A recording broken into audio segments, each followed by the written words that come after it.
প্রিয় দর্শক, প্রীতি নিন, শুভেচ্ছা নিন। আজকে আমরা যৌথভাবে কথা বলবো। আজকে আমি কথা বলবো না, মূলত আমি কথা শুনবো আপনাদের সঙ্গে। এই মুহূর্তে আমাদের এই কথা বলবার জন্য উপস্থিত আছেন 3রা জানুয়ারি, যেদিন ভেনেজুয়েলায় হঠাৎ আক্রমণ চালিয়ে প্রেসিডেন্ট মাদুরোকে তুলে নিয়ে এলো আমেরিকার সেনা, ঠিক সেই দিনই পাকিস্তানের পররাষ্ট্রমন্ত্রী কাম উপপ্রধানমন্ত্রী ইসাক দার গিয়ে পৌঁছলেন বেজিংয়ে, চীনে। এবং 3 থেকে 5 তারিখ, 3, 4, 5 এই 3 দিন তাদের মধ্যে বেশ কয়েক দফা বৈঠক হয়। এবং এই বৈঠকের সঙ্গে ভেনেজুয়েলার সম্পর্ক, কিভাবে এই বৈঠককে চীন এবং পাকিস্তানকে এভাবে কাছে আনলো, আবার একই সাথে ভারতকেও কিভাবে আমেরিকার কাছে নিয়ে গেল, এই বিষয়টি নিয়ে এখনকার আলোচনা। ভেনেজুয়েলার রাষ্ট্রপতি নিকোলাস মাদুরোকে আমেরিকার কিডন্যাপ করার ঘটনায় ভারতের প্রতিক্রিয়া আপনারা সবাই জানেন, বেশ নরম এবং সতর্ক। কেন এত নরম এবং সতর্ক প্রতিক্রিয়া দিল ভারত, এই প্রশ্ন সারা বিশ্ব জুড়ে। যেখানে ব্রিক্স অন্তর্ভুক্ত দেশগুলো আমেরিকার এই কাজের তীব্র নিন্দা করেছে, সেখানে ব্রিক্সের বর্তমান চেয়ারম্যান হয়ে ভারত কেন নিন্দার ভাষা ব্যবহার করলো না, এমন প্রশ্নও উঠছে। তাহলে কি রাশিয়া থেকে দূরত্ব তৈরি করছে ভারত? আমরা এই কথাটা নিয়ে আলোচনা করব। যে কি, প্রথম কথা দেখুন, আন্তর্জাতিক রাজনীতিতে ভারত এখন সত্যিকারের জোট নিরপেক্ষ ভূমিকা নিয়ে চলছে। জওহরলাল নেহরু, ইন্দিরা গান্ধী এদের সময়ে ভারত যতই বলুক জোট নিরপেক্ষ ছিল, কিন্তু আসলে ভারত ছিল তখন সোভিয়েত রাশিয়ার ব্লকের দিকে ঝুঁকে। ভারতের জাতীয় স্বার্থের পক্ষে কিন্তু এখন যেটা হওয়া উচিত, অর্থাৎ জোট নিরপেক্ষ, আমাদের ভারতের জাতীয় স্বার্থে যেটা ভালো মনে হবে সেটাই করবে ভারত, এই নীতিতে এখন চলছে।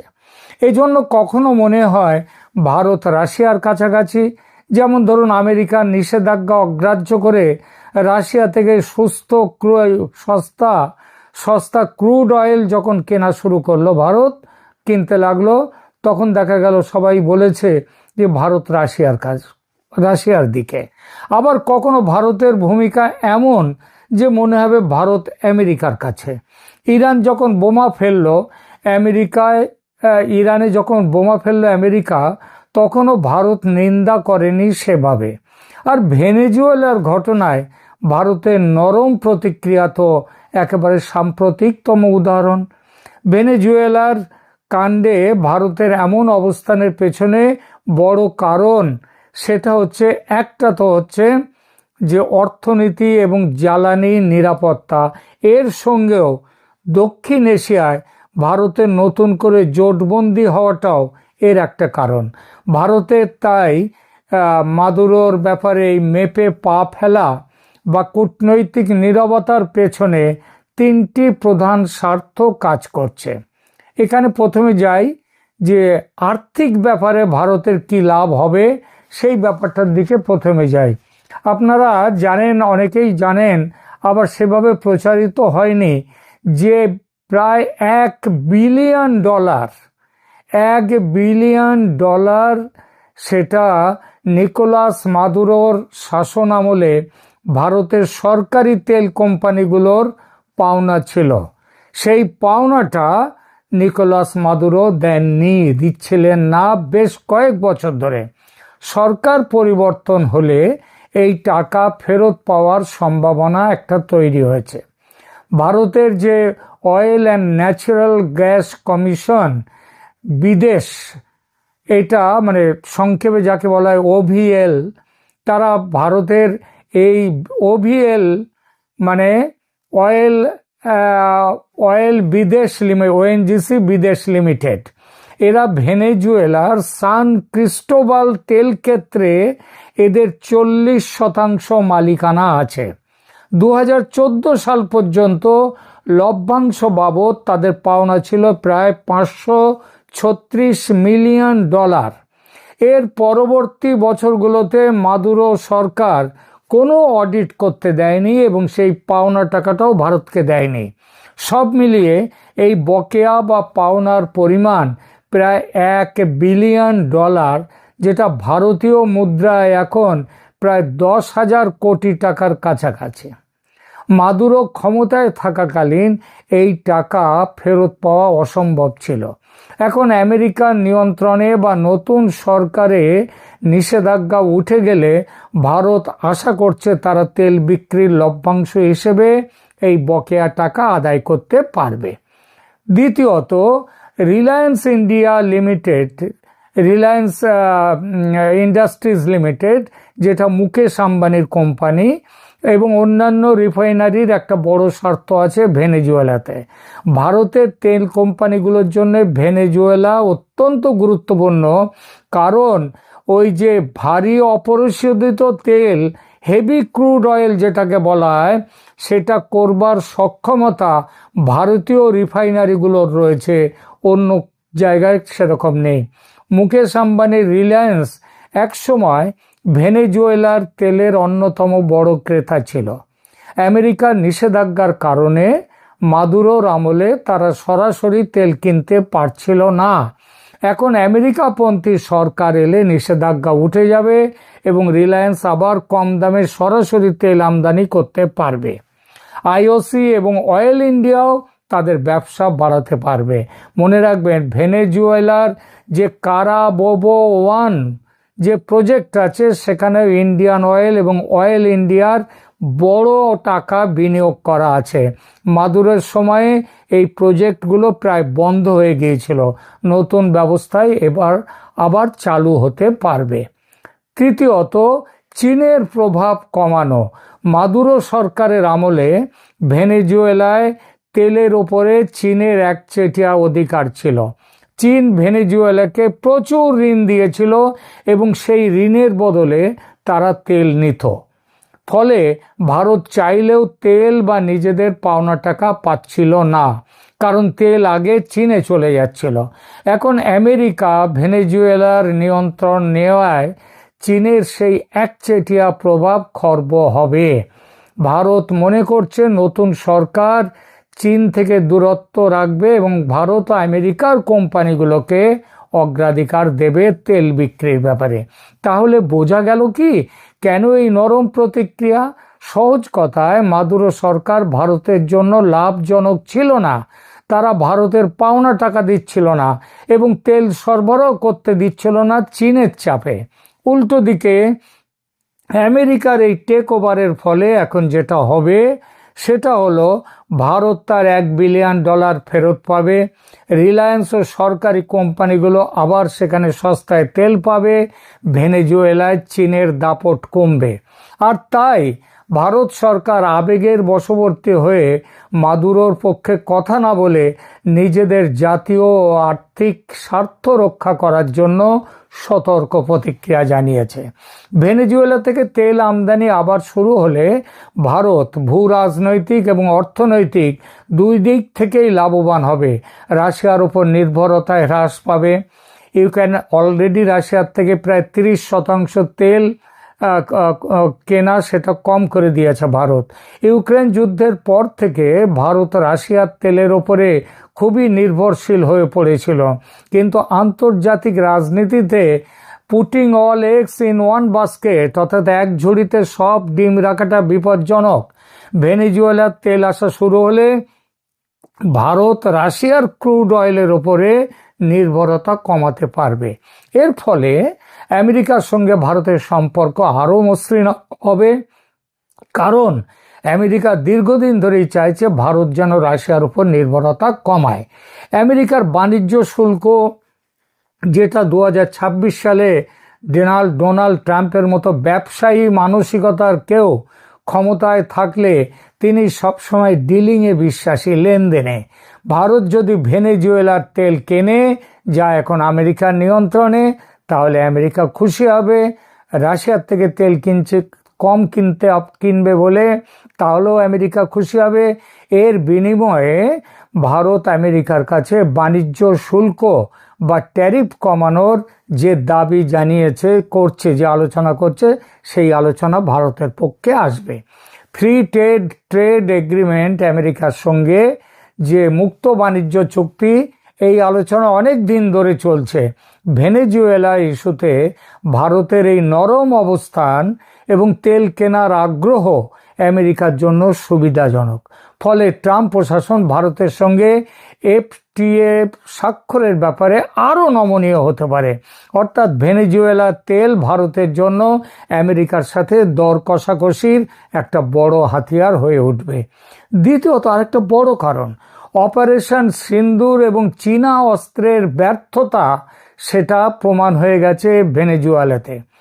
অপারেশন সিন্দুর বা যেটা ভারতের সাথে হলো গত মে মাসে পাকিস্তানের, আবার এরপরে এখন বর্তমানে যে মাদুরোর বিরুদ্ধে যে অ্যাবসলিউট রিজলভ যে প্রোগ্রাম করলো, যা দিয়ে মাদুরোকে তুলে নিয়ে আসা হলো, আমেরিকার সেই অপারেশন, এই অপারেশনে ভেনেজুয়েলার প্রতিরোধ ব্যবস্থা পুরোপুরি ভেঙে পড়েছিল।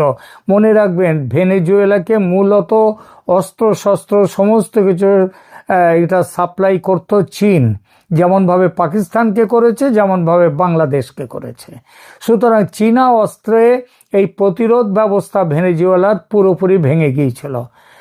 এর ফলে চীনা অস্ত্রের গুণগত মান নিয়ে বড় প্রশ্ন তুলেছে। কেন চীনা অস্ত্র ব্যর্থ হলো ভেনেজুয়েলাতে, যেটা অপারেশন সিন্দুরেও হয়েছিল?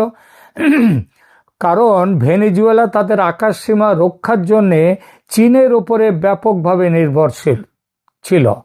তাদের হাতে ছিল চীনের তৈরি অত্যাধুনিক বলে দাবি করা রাডার এবং যুদ্ধ বিমান, কিন্তু আমেরিকার অপারেশনের সময় এগুলো কার্যত যে খেলনা প্রমাণিত হয়েছে। JY-27 রাডার যেটা চীন দিয়েছিল, সেটা হেরে গেছে। চীন দাবি করত তাদের এই রাডার আমেরিকার যে স্টেলথ ফাইটার যেসব প্লেন আছে, যুদ্ধ বিমান F-22 বা F-35, সেগুলোর তাদেরকে ধরতে সক্ষম। ভেনেজুয়েলা এই রাডারগুলোকে তাদের আকাশ প্রতিরক্ষার মেরুদণ্ড বানিয়েছিল, কিন্তু আমেরিকার হামলার সময় এই রাডারগুলো আমেরিকান বিমানকে শনাক্তই করতে পারেনি। ইলেকট্রনিক জ্যামিংয়ের মাধ্যমে আমেরিকা এগুলোকে অন্ধ করে দিয়েছিল। একে সমর বিশেষজ্ঞরা চীনা প্রযুক্তির বড় বিপর্যয় হিসেবে দেখছেন। ভেনেজুয়েলার বিমান বাহিনীতে চীনের তৈরি K-8 কারাকোরাম বিমান ছিল, কিন্তু আমেরিকার হামলার গতি এবং প্রযুক্তির সামনে এগুলো উঠতেই পারেনি, কোনো প্রতিরোধও করতে পারেনি। VN-4 আর্মার্ড ভেহিকল, মাদুরোর ন্যাশনাল গার্ড, তারা চীনের এই VN-4 সাঁজোয়াজ গাড়ি ব্যবহার করত, কিন্তু আমেরিকার ডেল্টা ফোর্সের ঝটিকা আক্রমণের মুখে এগুলো কোনো কাজেই আসেনি। চীন তাদের অস্ত্রকে সস্তা ও সেরা বলে বিশ্ববাজারে বিক্রি করে, কিন্তু ভারতের অপারেশন সিন্দুর প্রথম এবং এবার আমেরিকার অপারেশন রিজলভ প্রমাণ করে দিল যে আধুনিক ইলেকট্রনিক ওয়ারফেয়ার বা জ্যামিং প্রযুক্তির সামনে চীনা অস্ত্র একেবারে ভোঁতা। ভেনেজুয়েলা ভেবেছিল তারা নিরাপদ, কিন্তু তাদের চীনা রাডারগুলো আমেরিকার বিমানের অবস্থান ধরতেই পারেনি। এটি ভারতের জন্য একটি বড় স্বস্তির খবর, কারণ পাকিস্তানের হাতেও প্রচুর চীনা অস্ত্র, বাংলাদেশের কাছেও তাই, তাদের এই চীনা রাডার রয়েছে, চীনা অস্ত্র। ভেনেজুয়েলার এই ঘটনা প্রমাণ করে সত্যিকারের যুদ্ধের ময়দানে চীনা প্রযুক্তির ওপর ভরসা করাটা কত বড় বোকামি হতে পারে। ভেনেজুয়েলার ঘটনা ভারতের জন্য শাপে বর। একদিকে সস্তা তেল ও আমেরিকার সঙ্গে বাণিজ্যের সুবিধা, আর অন্যদিকে চীনা অস্ত্রের দুর্বলতা, এটা একেবারে প্রমাণিত হয়ে যাওয়া, সব মিলিয়ে এটি ভারতের কৌশলগত অবস্থানের জন্য অত্যন্ত ইতিবাচক। তৃতীয় যে ব্যাপারটি এই ঘটনার ফল আউট, সেটা হলো ইউনূসের বিদায়ের ব্যাপারে ভারতের ভূমিকা এবার আরও প্রবল হবে আমেরিকার কাছে, ভারতের কাছাকাছি হওয়ার ফলে। আর সেজন্যই ভারতের এই নরম প্রতিক্রিয়া। বিরোধী দলগুলো ভারতে, যেমন কংগ্রেস ও বাম দলগুলো, মোদী সরকারের এই অবস্থানের তীব্র সমালোচনা করেছে। বিরোধী দলগুলো বিষয়টিকে দেখছে নীতি ও নৈতিকতার জায়গা থেকে। তারা বলছে আজ ভেনেজুয়েলার সঙ্গে যা হলো কাল অন্য কোনো দেশের সঙ্গেও তা হতে পারে, তাই ভারতের উচিত এর প্রতিবাদ করা। কিন্তু তারা যে ভেতরে ভেতরে খুশি হচ্ছে এবং আমেরিকার কাছে কিছু প্রত্যাশা করছে, সেই প্রত্যাশাটাও কিন্তু বেরিয়ে এসেছে এই কংগ্রেসেরই একটি মহারাষ্ট্রের প্রাক্তন মুখ্যমন্ত্রী, কংগ্রেসি মুখ্যমন্ত্রী পৃথ্বীরাজ চৌহানের এবং মল্লিকার্জুন খাড়গে এদের কথায়। তারা খুশির কথাটা মুখ থেকে বার করেও ফেলেছে। ভোটে জিতে ক্ষমতায় আসার সম্ভাবনা নেই, তাই রাহুল গান্ধী ও তার দলবল বলছে মাদুরোর মতো যদি মোদিকে ধরে নিয়ে যায় আমেরিকা, বেশ হয়। তাহলে পাগল আর কাকে বলে? পাগল বলা যায়, দেশের দুশ্মনও বলা যায়। মোদী সরকার ভেনেজুয়েলাকে দেখছে জাতীয় স্বার্থের দৃষ্টিকোণ থেকে। এইবার যে কথাটা নিয়ে শুরু করেছিলাম সেটা 3 থেকে 5 জানুয়ারি, এই 3 দিন পাকিস্তানের পররাষ্ট্রমন্ত্রী তথা উপপ্রধানমন্ত্রী ইসাক দার তিনি গেছেন চীনে এবং সেখানে তারা একটা বড় সেখানে বৈঠক করেছেন। বেশ কিছু কারণ একটা 3 দেশকে নিয়ে একটা জোট বাঁধছেন তারা। কোন কোন 3 দেশ? চীন, পাকিস্তান এবং বাংলাদেশ। বৈঠকের পরে তারা পাকিস্তানের ইসাক দার তিনি ফোন করেন বাংলাদেশের পররাষ্ট্র উপদেষ্টাকে এবং সেখানটায় তারা এখন এগোচ্ছে যে মুহূর্তে, কারণ আমেরিকার সমর্থনে ভারত বাংলাদেশে যে কোনো মুহূর্তে বড়সড় কোনো অভিযানে নামতে পারে, সেইটাকে মাথায় রেখে দিয়ে চীনের সাথে একটা ত্রিদেশীয় জোট করেছে। কিন্তু মুশকিলটা হচ্ছে বাংলাদেশ যেমন আমেরিকাকেও এড়িয়ে যেতে পারবে না, তেমনি পাকিস্তানও এড়িয়ে যেতে পারবে না। আর চীন যদি বাংলাদেশে ভারত কোনো সামরিক অভিযান করে তাহলে চীন এগিয়ে আসতে পারবে না। চীনের অর্থনীতি এবং এখন তার সামরিক ক্ষমতা প্রশ্নের মুখে এসে দাঁড়িয়েছে। এই পরিস্থিতিতে তবু ওই যে ভারত বিরোধিতা, তার জন্যই চেষ্টা করছে। 3টে জোট হয়েছে, ইউনূসের সরকার, পাকিস্তান সরকার এবং চীন সরকার। কিন্তু আমেরিকা ভারতের সাথে একেবারে সক্ষম যে আসবে, একদম প্রত্যক্ষভাবে ভারতের সাথে যুদ্ধে জড়িয়ে পড়বে, মানে ভারতের সমর্থনে বাংলাদেশে ঝাঁপিয়ে পড়বে, এমন কথা ভাবার কোনো কারণ নেই, তার দরকারও নেই। আমেরিকা শুধু যেটা করবে সেটা ভারতের যে কোনো ব্যবস্থাকেই সমর্থন করে যেতে হবে তাদের। কারণ এই সমর্থন করা ছাড়া তাদের সামনে এই দক্ষিণ এশিয়ায় ভারত ছাড়া তাদের সামনেও কোনো গতি নেই।